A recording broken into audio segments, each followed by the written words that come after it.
দাদা ভাই, দিদি ভাই, দেখো আমি মিশা কথা কই না।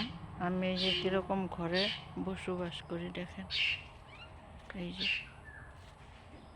যে দেখছেন কীরকম ঘরে থাকি।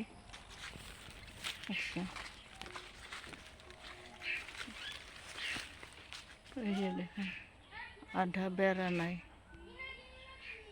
এই যে উপর দিকে টিনের এই যে কিনসি বাতাম নাই। এই যে টেনশন এমনি ঘুমায় রয়েছে, অল্প বাতাস লাগলে যাইব।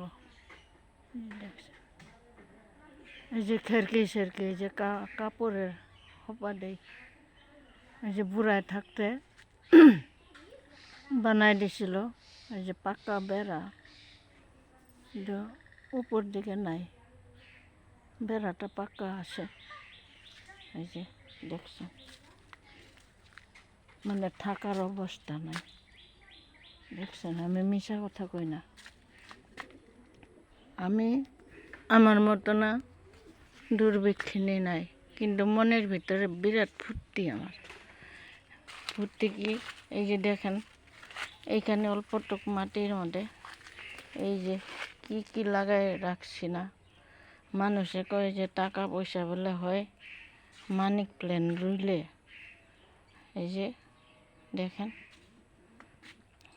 এই যে অপরাজিতা রুইলে বলে হয়। এই যে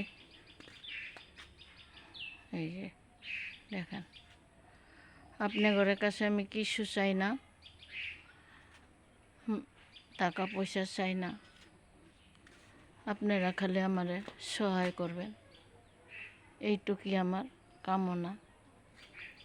এটাকে ধন্যবাদ। আপনাদের আশীর্বাদ আমার মাথার উপর। আমার পোলা না, কেউ না, আমার কেউ দেখে না। এই যে এইদিকে বেড়া দিছি দেখেন কি দিয়া।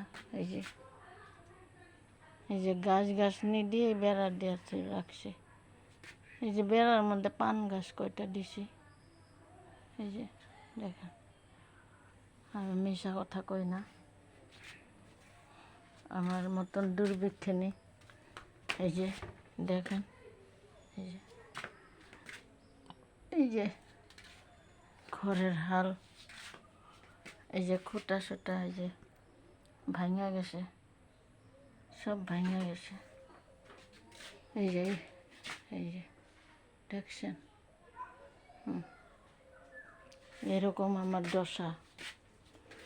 আর আমার কাহিনী একদিন আমি কমো, আপনারা শুনবেন। আমার বহুত কাহিনী ভাই বোন, আপনাদের কাছে আমি এই সহায় চাই, যাতে যে আমি অল্প মানুষের মতন থাকতে পারি। আপনারা যদি সহায় না করেন, আর করাটা নাই, আমার আর পৃথিবীর মধ্যে কেউ নাই ভাই। একমাত্র যদি আসেন আপনাদের সহায়ের কারণে আপনাদের কাছে গেছি। আর আপনারা এখন যা করেন ভাই, আর আমার উপায় নাই।